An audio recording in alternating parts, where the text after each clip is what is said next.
Welcome back to the channel and to another episode of the IndyCar Podcast and to another driver interview. We are very lucky to kind of welcome onto the channel today, Dalton Kellett. So Dalton, welcome to the channel.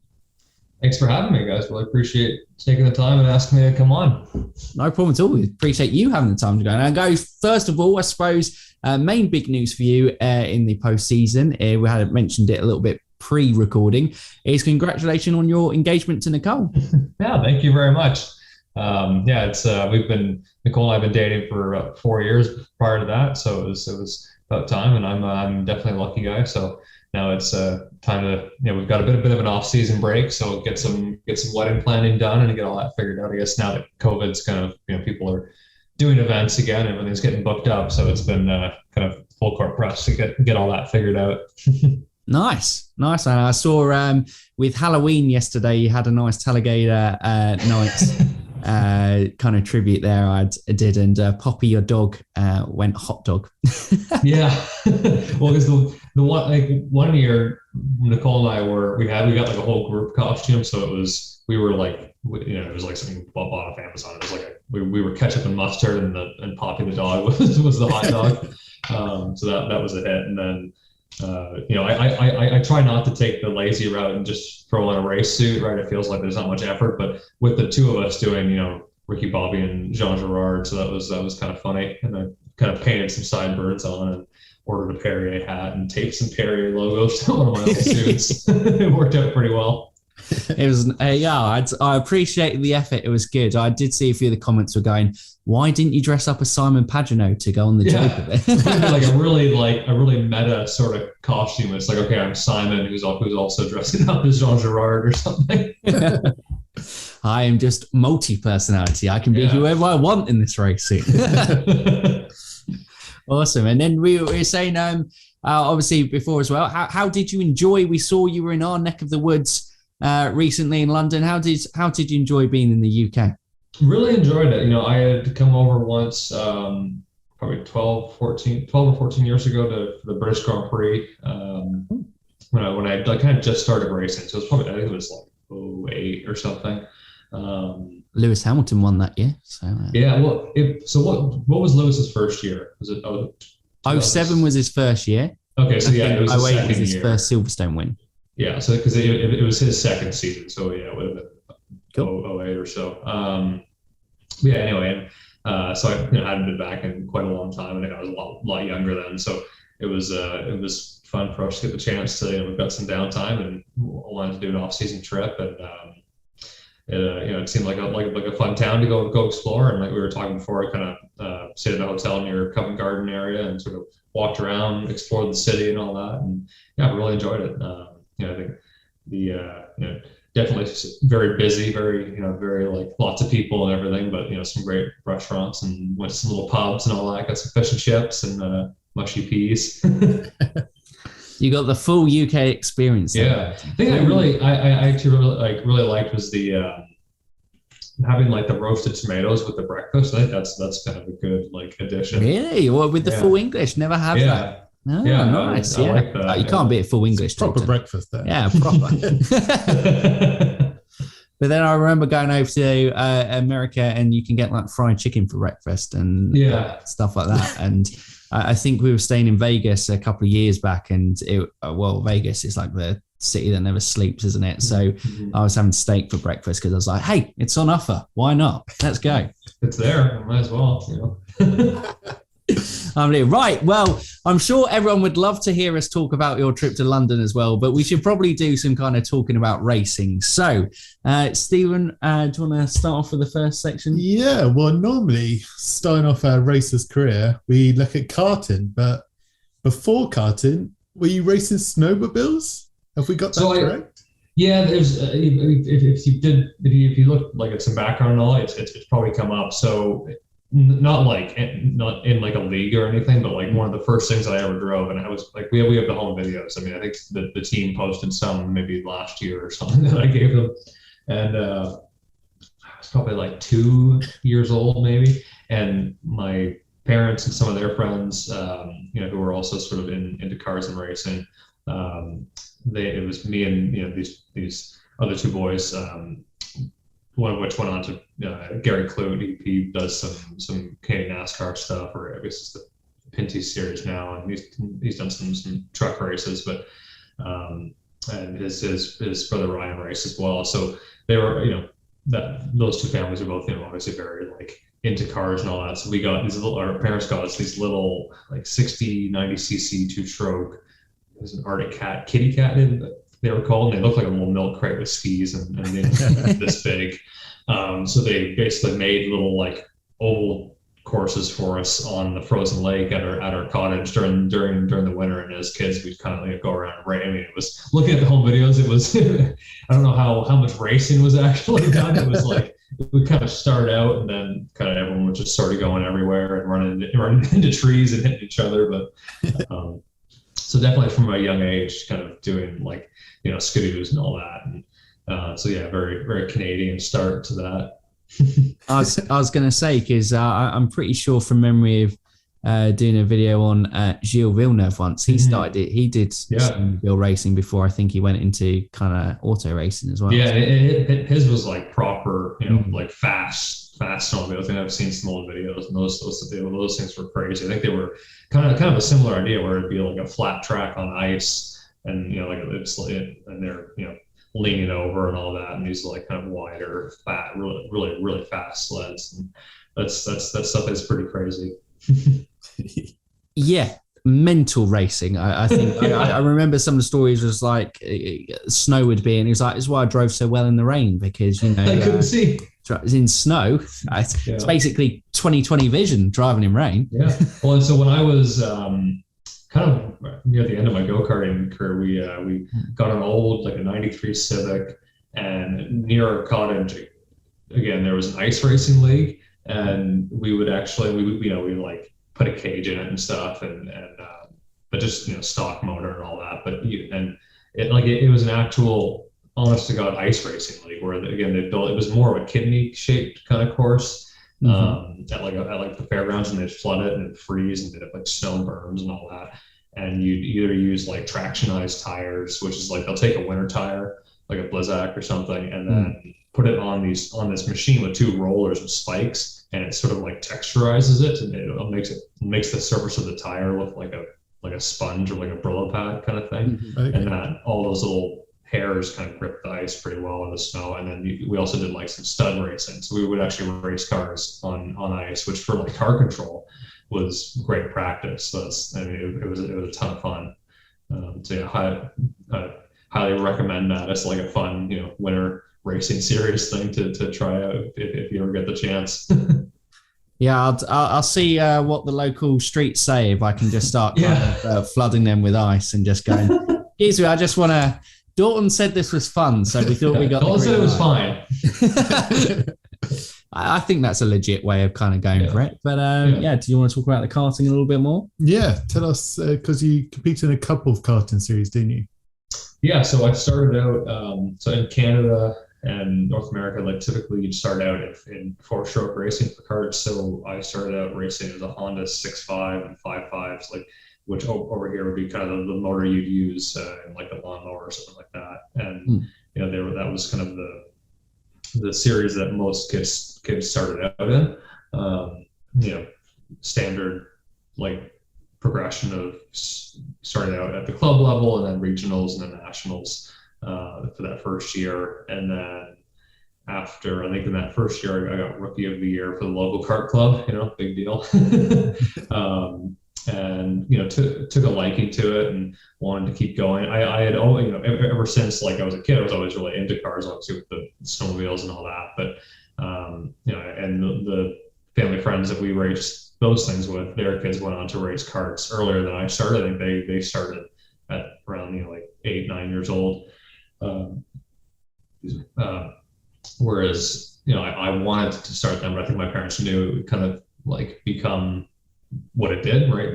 Become a bit of a obsession type thing. So they pushed me to try other sports first and like do other stuff, because they could do it. Like I said, I think they knew once I got into it that'd be like really what I wanted to do. So I was 13 when I first drove a kart. My first like season, I just turned 14 years old. then after the first year, going into the Rotax class, doing like the junior kind of single speed karts, racing mostly in Canada. And I think by the second or third year that I was racing, in the winter, we would come down to Florida for the Florida Winter Tour, in the Rotax and the senior category, and then the D2 and all that. That championship was pretty fun because it attracted like all the best guys from Canada would come down. You get a lot of people coming out from South America and then all of the States. And it was like, they'd have, relatively large fields, 60, 70 karts or so, super competitive. And that was a ton of fun. You actually get some IndyCar guys racing in that. I remember in my third or fourth year in karting, it was like, like Weldon used to race in it. TK would come. I think Barrichello was there at one of the weekends that I was there. The last year I did it. So that was always a highlight of the year racing there. And then in the second or third last year that I was racing karts, I came over to Europe, did a couple rounds of the Rotax Max Euro Challenge, Genk. Belgium, yeah. And then like there was this sort of invitational, it was like single chassis, like invitational, sort of like an A1GP thing where each country had sent a couple drivers, like a champion kart thing or something. It was racing in Jesolo, came over and did that. And that kind of takes us through like the end of high school. And at the end of high school, I kind of, it was time to go, because I also went to university. So when I was kind of going from high school to university that summer, I did a half year in Formula Ford, which is kind of the end of the karting and onto the open wheel racing. I was going to say that Formula Ford was your first experience in single seater, wasn't it? And you got a third in championship that year, didn't you? Yeah, in Ontario. Yeah, it was the Ontario Formula Ford Championship at the time. I think it's the Toyota Tires 1600 Championship now. The names always change, but it's it was a Van Diemen race car at the time. And yeah, super fun. My home track is Mosport, which obviously has lots of history there. It's a cool little track, lots of elevation changes, and really neat layout. We're just kind of there in Shannonville in that championship, and yeah, like I said, I did like a half season of that, or like 3/4 of races, and then I was going to Queens for engineering in the fall. And then kind of deciding on, okay, like, as far as racing goes, where am I going to be racing, what team and all that. So we tested with a few of the USF 1000 teams, and then kind of saw the road to Indy as like a logical sort of progression as far as getting to IndyCar. So it kind of jumped into that with the Pabst Racing Services team for the 2012 season, and did a couple years there, then a couple years in Pro Mazda, and then was in Lights for a while. And kind of sort of went through the whole Road to Indy program, which was, while I was going back and forth racing, engineering, kind of doing, university and racing down in the States at the same time. So it was a lot of travel. It was pretty busy. Yeah, I can imagine so.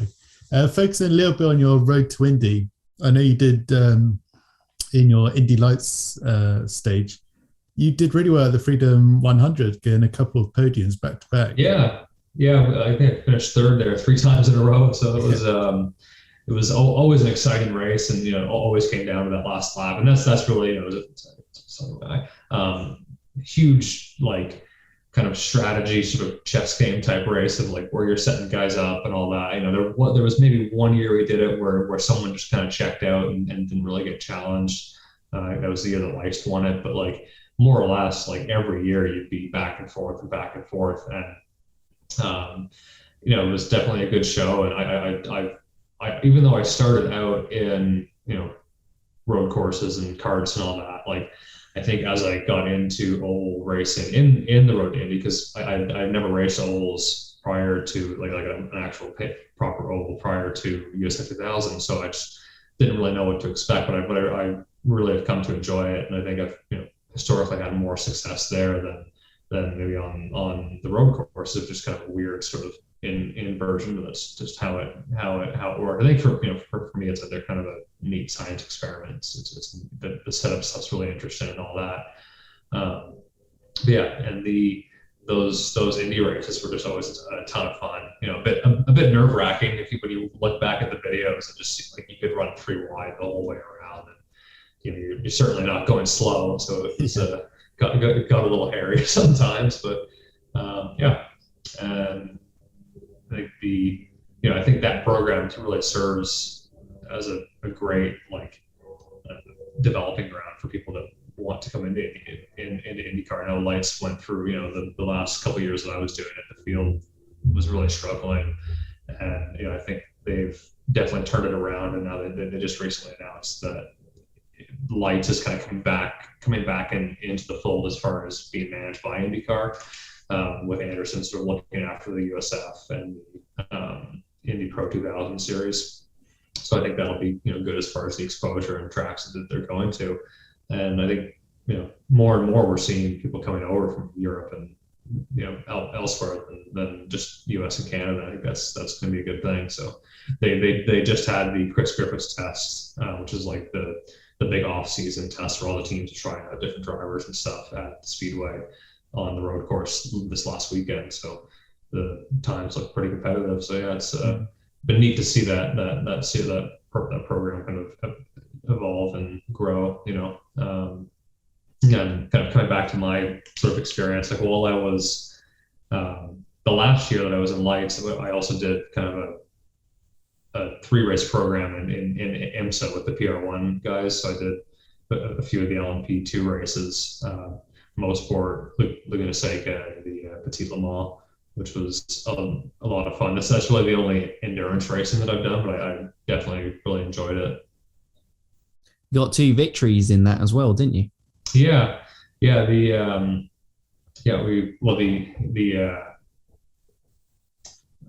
Mosport and Laguna, we won both of those, and then at Petit, there were only 2 or 3 P2 cars, and everyone DNF'd, so it was a bit of a non-result, which was it was kind of a shame because we had a pretty strong lineup of it was me, Gabriel Aubry, and totally drawing a blank. Matt McMurray was the full-time driver. And we, as far as how the 3 of us were working together and all that, I think we were pretty dialed. And then we had on my second stint, we had a mechanical, and that was kind of the end of our race. So that's just part of it with the endurance racing, right? The car you have to make sure that you cross the finish line after the 8 or 12 or 24 hours. Yeah, it's probably the one, purist is probably the wrong words, but obviously attrition has always kind of been historically part of motorsports, and it's probably the one category, I would say single seaters as a whole has probably nailed down that kind of reliability a lot more. You still get the rare cases, but back in the 70s, 80s, reliability issues was a big thing in that. But yeah, you still obviously get it within endurance racing because you're pushing that car for so long after such an extended period of time. Yeah, no, I think especially some of the tracks over here that are a bit more, a bit harsher on the cars, like Sebring is famously bumpy. Road Atlanta, where the Petit Le Mans is the track itself is pretty smooth, but there's really aggressive curbs, and there's not some of the sort of kind of sterilized runoffs that we see in some of the FIA circuits where there's less consequence, right? There's just big curves and then grass, so the mistakes cost quite dearly, and there's definitely the wear and tear becomes a factor then, for sure. Nice. Well, I guess the only real next stage to go on to is talking about where you are currently, and obviously in a few seasons you made it through that road to Indy. You made it up the ladder system, and that's one of the positives of that ladder system. It does give a genuine route to the main series of IndyCar.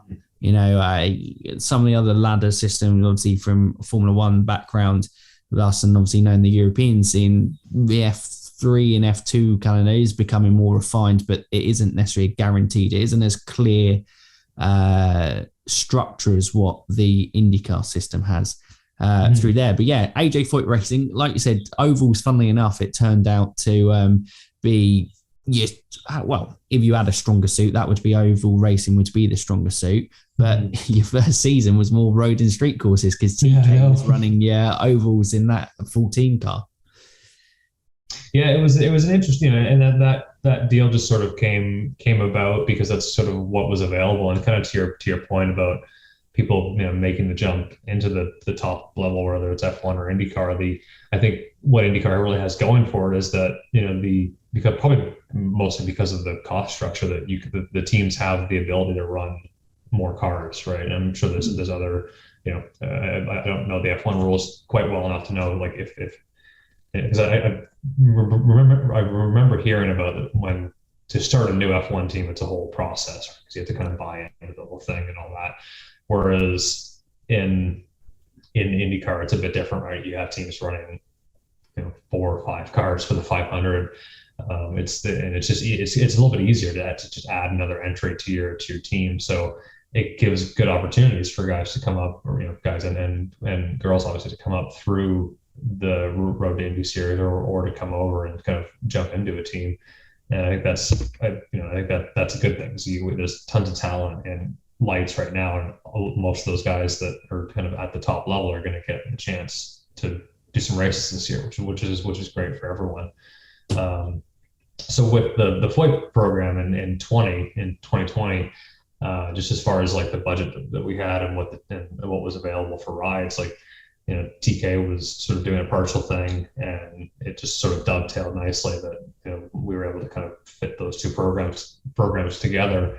And then COVID happened, which was a great year to have your first year in IndyCar. All the excitement of the announcement, and Seb was supposed to be doing the first few races, and then I'd be in the car for the rest of the year except for the ovals. And then like I said, we were at St. Pete, and then everything got canceled, and we were on hold, and then we're lockdowns and sitting at home in the home gym, working out and doing all that.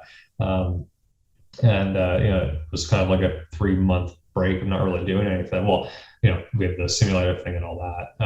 And my fiance actually works in the medical field. She's an occupational therapist, so she just started a new job, but she was on the COVID unit for the last year and a half or so. So it felt it was definitely like there was some guilt on my part because we'd be at home doing simulator races, and she'd come home and be telling me about all the stuff that's going on there, and all and kind of almost the two opposite experiences of what the pandemic was like, right? Yeah, there was the kind of home element, and you just going, it was a bad race today. I could have sworn it was kind of going, are you serious? Yeah, we're really going to complain about that. No, I think what her and her coworkers had to go through and all that was that took a lot of break. I'll always remember her kind of the first days when they started to get patients, right? It was like no one really knew what the deal was, and it was like just the anxiety of actually like going into the room for the first time to actually see somebody with it, and now it's everywhere. But yeah, it was that definitely took some bravery, and certainly would commend all of them for that. But back to racing, I think the way that season went, it was so good that we got a number of races in doing the 500 for the first time in August with no fans was a very surreal experience. The whole time I remember, because we had me, TK, Charlie, and JR, I think that year was it? Or no, it was just the three of us. JR was this year. Yeah, I think so. But I remember Tony saying, it's like, this is, this is cool, but like, you have no idea, like on a real year to actually be part of the thing with the parade and all that. It's just a whole different experience. And, but it was obviously still just an honor to get to race in that race and race for A.J.Foyt and that team, and with the history driving the 14 car. But it was kind of a weird year. And then, I was happy to be back this year, or in 2021, for the full season on the 4 car. I think from a team level and from my level, I think our kind of competitiveness and pace definitely improved throughout the year. Gateway was a good highlight. I think our race pace at Indy was decent, but it just, qualifying kind of, we all four of us kind of struggled. And then, towards the end of the year, I think we had some good, I think consistently qualifying has been our struggle. And then the races seem to go okay. But, speaking of mechanical issues, we had a couple of races that were going great. And then we had some unfortunate issues that caused DNFs. And that's just part of racing. And you've just got to learn from those mistakes and kind of don't do it again, basically, and kind of integrate what went wrong into your procedures and checklists and all that, and then become a better team and driver because of it. So I think overall this last year was a big learning year. I think how competitive IndyCar has been in the last few years is just incredible. I think when you look at the field, it's pretty stacked, and it's the qualifying time. You guys probably watching from the outside, it's got to be a great show, right? Seeing how tight everything is. It's a hell of a great show. So with us, so 2020 actually, your first season was our first full season watching the IndyCar series. So we'd been F1 fans since like the mid 2000s, and so go from there. And then COVID hit. And we're like, oh, what do we do? And like going, oh, okay, well, we'll give this IndyCar a go. We've spoken to a couple of Americans who'd come onto our F1 channel, and then they were like, you've got to give IndyCar a go. It's so competitive. I'm like, okay, we'll do it. So we saw Texas, Scott kind of racking up the kind of first few wins of the season. And we had a running joke of, is it an IndyCar race if Scott Dixon doesn't win? Yeah, you could say that. Some for sure. But, the competitiveness is so good. What is it like, obviously, stepping into that? Because with A.J.Foyt, budget-wise, I think, over the years, it hasn't been able to compete with the top guys in the teams, obviously the Penske's, the Andretti's, the Ganassis. It is there. And the development game, I think, is in the dampeners issue there. That can be the slight issue. And obviously the technicians and staff and how much there. And obviously, if you've got more cars in your team, you've got more data, more to kind of help out. And you hear the drivers talking about it. And I assume it's been great for you having guys like Sebi and TK kind of on, and Charlie Kimball series kind of veterans within that. And obviously with TK and Sebastian, massive success within respective series at times as well. I imagine that's been great for you kind of as you find your feet within the series. It certainly has. I think especially the first year having TK around for the ovals for the month of May. I mean, he's got just a wealth of experience there. I think Charlie he sadly didn't make the race this year, but it would have been his 10th Indy 500 too. So it's not it's not like he's inexperienced either. And then Seb obviously is just in any vehicle, right, is going to be extremely competitive. So it's great as a young guy to kind of have those sort of people to bounce ideas off of and just sort of see how they're developing, how they're working with the engineers and sort of what their driving style is and what they're focusing on to get the most performance out of the car. I think that's because the IndyCar, when you look at the field and to talk about the budgets and all that, like certainly we're one of the smaller teams, but you can still on any given weekend, if you do everything right, you can perform well. And I think that's the great thing about it, is that unlike I don't watch every F1 race, kind of like you guys. When I was younger, I was a huge F1 fan, like watching, back when Schumacher was dominated and all that. Like that was kind of when I grew up, sort of what I was exposed to. I didn't really watch that much IndyCar as a kid, but once I got into racing and then kind of North American Open racing, then I got into it and kind of fell in love with it. And, the sort of different, having to be able to do ovals, short ovals, street courses, road courses. I think that's a really neat combo.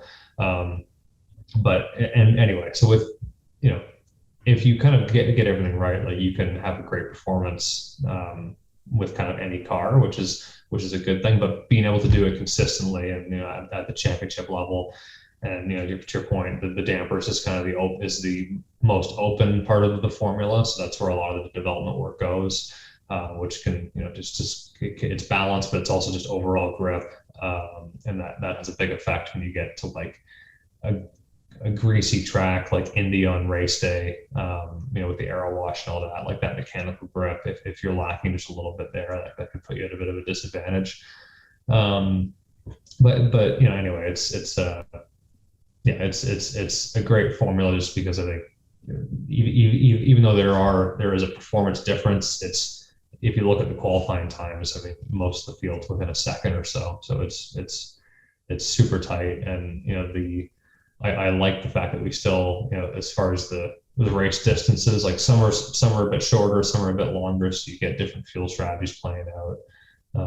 So no, glad you guys found IndyCar. It's definitely an exciting series to watch. Yep. We liked it so much we decided to create a YouTube channel about it. And here we are, Dalton, interviewing guys like you, Curta and Palo as we go along as well. So we love it because you guys are great interacting with us as well, and it's fantastic getting the opportunity. Yeah, how many of the field have you guys talked to so far? So you're number 3. Okay. We've had Palo, we had Herta, we had Marshall Pruitt on, and then we've had you as well. So you are number 3. Technically, we should have tried to find someone else in between so we could have you in the number 4 slot. Technically, it's a missed marketing opportunity, Dalton. We're really sorry. It's gone wrong. If you know what, if you know anyone before, do you want to get Seb on in the 3? And no, but that'd be great. But you spoke about it a little bit, and I wanted to talk about it. Gateway obviously is your best result in the series so far. Obviously that P12 position. Do you feel that was almost like a breakthrough moment for you within the series? Like you just felt, you know what? That was a great performance for me and the team. Obviously, Seb, I think, got P5 on the day as well. So the team clearly just got it together on that day, and it all kind of fell into place. Yeah, and I think there was if you look at the race, obviously some with the ovals with that many laps and that many pit stops, you can be on either side of the yellows, and I think some of that kind of came our way and then went the other way and they came back. So we presented a good performance from my perspective and then from the team as well, and then the race also kind of went our way a bit. So that was a good thing. And I think for me, for my sort of outlook on it, it was a good kind of breakout moment, and definitely you don't go into IndyCar not thinking that you can be there, but it was definitely okay, this is a good showing of hey, if we do everything right, I can have a good performance with our car. And I think that was it was a good boost for us. And if we look at the rest of the season, maybe some of the results weren't quite there. I mean, we had where was the next one? When we were at Portland, it was running P14 or so, and then we had an electrical failure. So that's the race pace is, like I said, has kind of been there. And then at Long Beach, we almost had early, and there's so many things you have to learn, but it's like early on in the race, I burned a little bit too much push to pass, and I took the kind of expecting that okay, everything's strung out. Like at the end of the race, we're probably not going to see a yellow, and then I think Jones punted Pato or something. Or no, that was earlier on. It was when I can't remember what the yellow was for. Sorry, you brought up Pato and Ed Jones. Pato is Stephen's favourite driver. So you bring up bad memories for that one. He's just Ed Jones he was like, oh no, why has he done it? Yeah, I saw the replay, and it was like, wasn't involved in the incident, so it's not really my place to opine on it. But at the same time, it's like if you're gonna have an incident with someone, it probably shouldn't be one of the guys that's in the championship, contention. That's all I'll say. It's never going to, I think, reflect well on poor Ed. Yeah, he was having a season after a breakout of the series and stuff, and it's a tough one, isn't it? No, it's like even if you're in the right, there's still it's a no-win situation really when that's the points and all that. So, but no, at the end of that race, I think I took the restart in 12th or something like that, but I was totally out of push to pass, and I just couldn't defend. Lost a few spots, but I think, like I said, like the back half of the season has definitely been a good progression, and Gateway was kind of where that sort of started to coalesce. And, I think I did, definitely from my end, there's stuff that I picked up from Seb as far as technique and where he's finding the time. And then the other side of it is just learning, what are the key elements of the kind of the car and the setup that like need to be a certain way for me to get the most out of it, right? And I think like those last 3 or 4 races, I was probably a little more kind of confident on saying like, no, like, let's go this direction and try this out and see if it worked. And it did seem to sort of help out. So I think that's just all part of learning, Absolutely. Exactly. So going into your second full-time year in IndyCar, what are kind of your goals for next year? Well, we haven't announced anything yet, so but we're not, we're in talks with the A.J.Foyt guys and all that. So there's unofficially, unofficially, negotiations are going a thumbs up, a middle. Yeah. No, I said they're pretty thumbs up. I think that's and I've said that in interviews before, so we're not dropping any bombs or anything. But, good. Phew. We didn't want to get you into trouble, Dalton. No. I've got a contract, AJ. Go. But no, so we're at the point where we're talking through specifics of next year, and there's interest on both sides as far as for me wanting to be back and for the team wanting me back. Those discussions obviously start at the kind of the back end, the back half of the season kind of thing, as you get towards the end of the year. And if I am back in the 4-car full time next year, I think the goal is to really start where we sort of left off at the end of the year and sort of keep that momentum going. I think from my perspective, it's just improving consistency, and then the qualifying. I think because that's the thing is like, the race pace is usually fine. It's just like it's can be so hard to pass and so hard to make up track position if you're starting near the back of the field.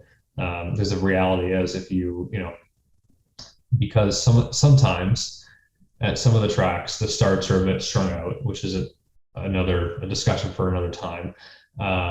You're taking the green flag like 30, 40, let's say 30 seconds behind the leader sometimes. So you're already that far back, and then if you don't really have any options on strategy, because you don't want to go a lap down by pitting early, so you try to run long, and then you're exposed to yellows and all that. So I think definitely improving qualifying performance, starting a bit further up the field, then just kind of plugging away on setup and driving and trying to make everything better. I suppose, that's the difficult element of it, especially us just watching as fans and going from there. Like you said, the qualifying is so tight on from there, and it's just that difference of not quite making it up into the fast 12 and obviously the fast 6 from there. It can play a huge part. Obviously on the Sunday, the qualifying is a massive part of the day, really, and important. It is such fine and small margins can turn your race weekend into a great weekend into wow, we're gonna have to fight for everything. Not that you don't fight for everything in any position anyway, but it just makes that job a little bit harder, doesn't it? Yeah, no, it does. And I think the other side of it too is if you are in that position where you're in the last couple of rows, and then you do your pit stop, and if you're then depending on where the leaders are at that point, it's like you don't want to be the person that's causing trouble for the leaders either. So then you're kind of in that mode of trying to run your race, but also not impede. So it solves a lot of problems to be starting further up the grid for sure. So I think qualifying really is kind of our focus for the off-season testing, and that'll be definitely what I'm trying to get put my focus on. Cool. Yeah, be nice. So I think you've mentioned it a lot, and obviously through there it was that balance of racing career to engineering side of aspects, and I guess how that's blended in assisting your racing career. How did you find balancing? Like you said, there was a lot of travel. Traveling a lot is tiring. I imagine it's how did you balance those things, and how has it affected your racing career? Yeah, I think that's a good question, because what I usually get asked is like, how does it help your racing career? And it's not always a clean cut answer. For the 4 years that so I have a degree in engineering physics. I went to Queen's University in Kingston, Ontario, and it's one of the bigger engineering schools back home. And the 4 years that I was there, I wouldn't ever change that. I think that was always a priority for me, was to get my education, because a career in motorsports as a driver is certainly not guaranteed, to anyone. So having that backup plan was always pretty important. But while I was there, I think I did a good job of managing, sort of getting the most of the school, while still obviously focusing on racing, training and all that. But I still enjoyed my time at university. I was part of the Formula SAE, so the Formula Student Program there. Was the kind of team manager in the last year that I was there. So I feel like I actually learned a lot doing that. Really, really enjoyed that. But the flip side is that, those are both two very demanding things, and that could easily have been someone's full time, whether it was school or just racing. So that could easily be a full time endeavor. So obviously they both, there's compromise between the two. And I think being at school probably, I wouldn't say it didn't hurt my racing career by any means, but I think the progression during those 4 years was not what it could have been if you were just 100% focused on racing. But the flip side is that I've since graduated, and I can't really separate, who I am from, I can't look at the engineering stuff as its own thing. It's just part of who I am. So I think that the engineering sort of mindset and the problem solving and all that really goes into how I approach racing. And I wouldn't change it. If I had the chance to go back and do it again, I would still go to school. So I think it's been a net positive, but it's definitely like I said, it was learning how to manage time and how to kind of deal with the travel and all that. But yeah, I think having that background now is something that I wouldn't trade. So I've enjoyed it overall. Yeah. Do you think so obviously having spoken to your teammates in how they've approached racing, obviously you mentioned that problem solving there. I was thinking about it before and was interested to know your answer to it, of going how you approach that racing with that academic, more analytical mind. Is it a different approach to those guys? I mean, obviously I think each driver will have their own individual take it, because no one's exactly the same. We'll get taught things are similar, but do you find your style of how you approach trying to improve as a driver is different to the others? I think if you were to look at Seb's super technical, doesn't have a formal engineering degree, but could certainly be a race engineer, and just from decades of experience in racing, knows as much or more than I do about how these cars work and all that. So I think, there's guys on that end of the spectrum that are really technical and are kind of like me, a little bit more analytical. Then you maybe have your Patos or Connor or whoever, right, that are a bit more seat of the pants and kind of that style of driver. So I would say I'm, like I said, more on the analytical side, and I think that's because of my background. But if you were to look at the really experienced guys that you would peg as being the engineering types, that their approach probably isn't radically different from what I'm doing. Because I've found over the years that, especially when I was in school and when I just got out of school, it was almost like I was trying to be too much of an engineer, and trying to think about the setup of the car and getting too into the weeds as far as the data and all that. And we obviously still use onboard data, and there's a lot more of that in IndyCar than there was in lights, and each step just gets more and more. But there's honestly been times when I've had to sort of take a step back and be okay, in this context, as far as the race weekend itself, you're the driver, not the engineer. So that's what you're focusing on. But then where I think it comes into play is in the off season, when we're deciding, when I'm talking with my engineers and we're going over ideas as far as what we want to be working on in the as far as setup development and car development. the off season and like for testing. I think that's where having the engineering background is a good thing, because I can, you know, maybe have those conversations on a more engineering level than someone that doesn't have that background. With the caveat that, like I said, once you get to like Seb and Scott and like Simon, you know, like those people that have been in racing for a long time, like they have that knowledge also, that they just got it a different way. No, nice. So it was a very interesting answer. I can definitely relate to it. So my background is coaching, so I coach cricket from that aspect, cool. And so that analytical when I was playing and when I was coaching as well, having that. You're almost your worst enemy at times, because you start kind of over analysing things. You're going, just go out and play, or just go out and drive. And sometimes you've got to keep it simple.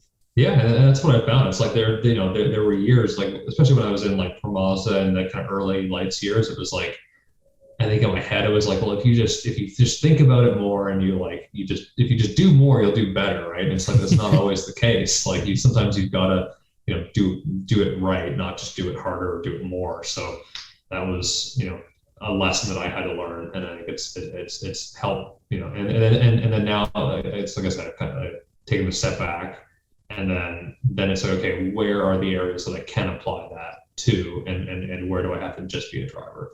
And I think that's the balance that, you know, I'm still trying to work on. So nice. Well, I'll hand over to Stephen we'll round off with a kind of quick fire question around things. Just before we do that, I have to point out, so we were, when we were in London, Nicole and I were at a pub near Charing Cross Station. I can't remember what it was called.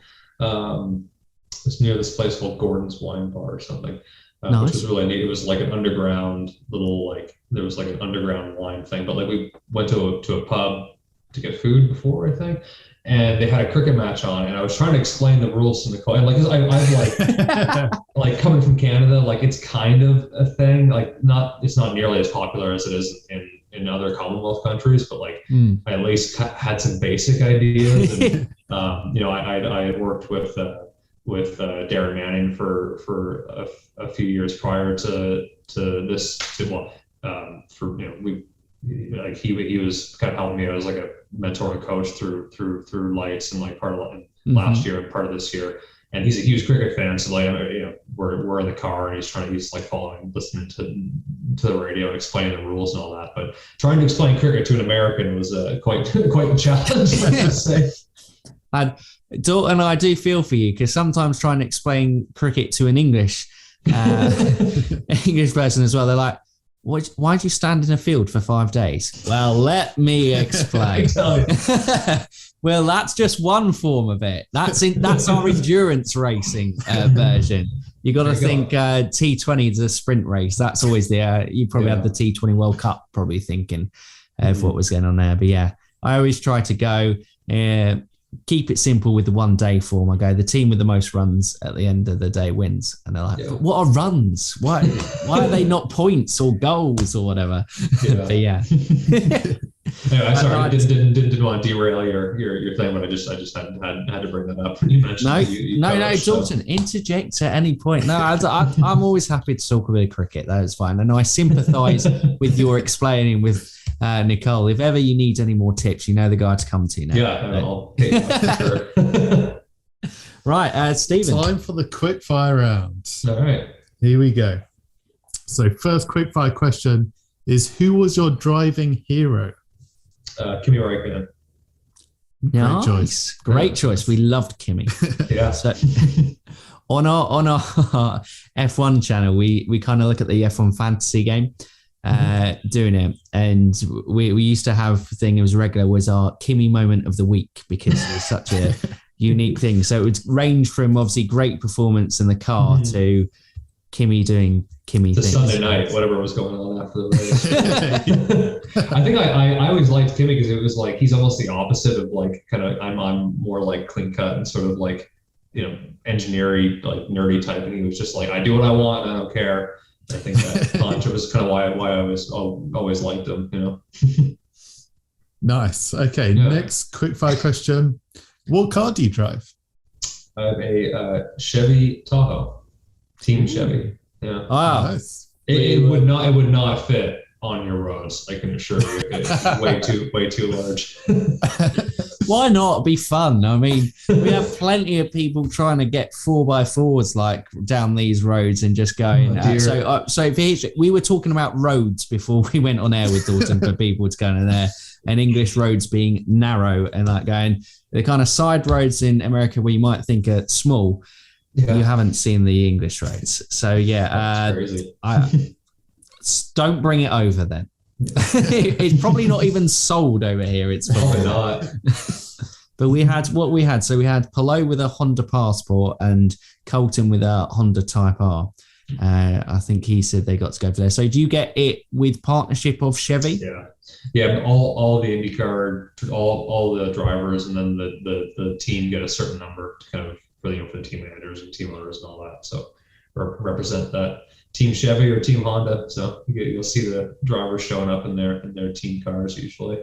When I was younger, I had a Subaru STI.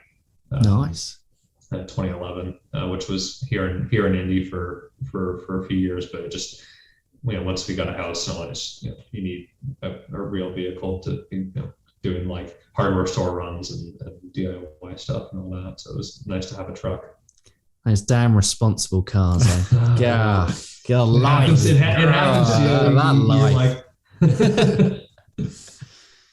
Okay, next question. What is your favorite track? Mosport. Hometown.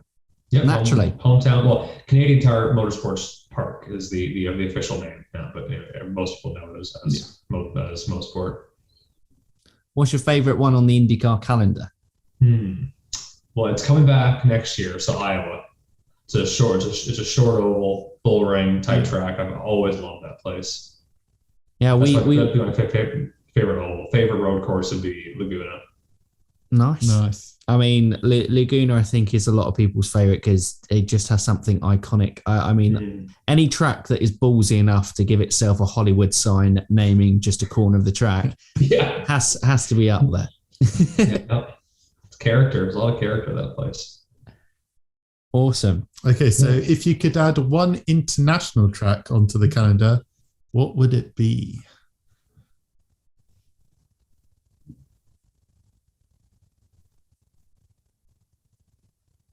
I would say Suzuka. I think that would be really. I think the from what this was before my time, but from talking to people that are working IndyCar and were around when they were going to Motegi and all that, and like that, the Japanese fan base sounds like they're super passionate about any form of motorsports. And I think the car culture over there is really interesting. So it would be really cool to have an international race in Japan, and Suzuka is just an awesome track. So that's where I'd like to go. That's cool. Nice. That surprised me a bit. I wasn't sure because I thought you would say Mosport for your favorite track, but I wasn't sure if you would go still Canadian and bring on Montreal. Oh yeah, I got the chance to race there on the F1 weekend in Formula Ford back in the day, and that was a really cool experience. But Mosport is an awesome track, but I think IMSA is probably the fastest thing you could drive there given the current layout. Just from a safety standpoint, I don't think we could really make it work without without taking too much away from the character of it. So I wouldn't want the track to I guess what I'm saying is for IndyCar to race there, I think they would have to take away. So whether it's like runoff and all that. I wouldn't want to see the track change that much, Cool. Nice. Now the final question. We know you're a Star Wars fan, Star Wars related. Yeah. Baby Yoda or actual Yoda?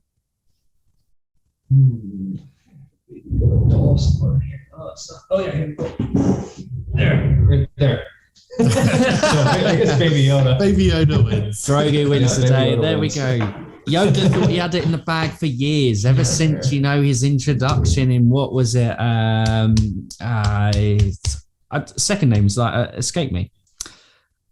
And New Hope. I've completely. Empire Strikes Back. Empire Strikes Back. Why has that escaped me? Ever since that, Yoda thought he had it in the bag, and then bloody Grogu comes along and just destroyed his legacy. A little upstart. Unbelievable. Right. Well, Dalton, that has been a pleasure to chat and get to know you a little bit better, and hopefully our audience is interested to know through there. And I hope you have like a good post-season and those negotiations go well with A.J.Foyt Racing. Very driven and motivated, and wish you the best of luck on track, obviously. Yeah, no, thank you very much for having me. We'll have to catch up again at some point next year. And if your fans are interested in following along, I'm on Instagram, Twitter, Facebook. I actually have a YouTube channel that I'm not like I'm not super regular as far as posting, but I know Grosjean does a really good job of doing like weekend recaps, but I try to put highlights up from the different races and all that. So go check that out if you want to see some race highlights, and if not, we'll see you guys on here at some point again. Thanks. Nice. Yeah. We'll leave links in the description to all Dalton's social medias and YouTube channel as well, to make it super easy for you guys to follow on there. So what we do here on the channel, Dalton, we have like a traditional sign off, and we've got the previous two drivers, Alex and Carlton, to do it. Now, Alex, he did it. Second attempt was strong, solid, but he went too short on the keep racing part of it at the end. Carlton, he did a pretty good job, I have to say. Yeah. Carlton did that. So what I will do is I'll round off with going, so for now, you Indy fans, and then we go keep racing. And if you jump in with the keep racing bit, that's how we'll sign off for today. All right. With pressuring your third person in, I'm expecting it to be the best. Perfection. Pressure's got to be there, but don't overthink it. Just let it happen. Just let it flow. Okay, but yeah, guys, we hope you've enjoyed this chat here with Dalton Kellett. Leave your thoughts, obviously, in the comments down below, and any kind of thoughts and questions for Dalton, I'm sure we can send them his way as well to get answered there. But hope you've enjoyed getting to know him a little bit better in today's session. But for now, you Indy fans, keep racing. Nailed it. There you go, John. Perfect. What a way to end. Yeah, perfect. Well, again, thank you so much. Thanks. Yeah, thanks, guys.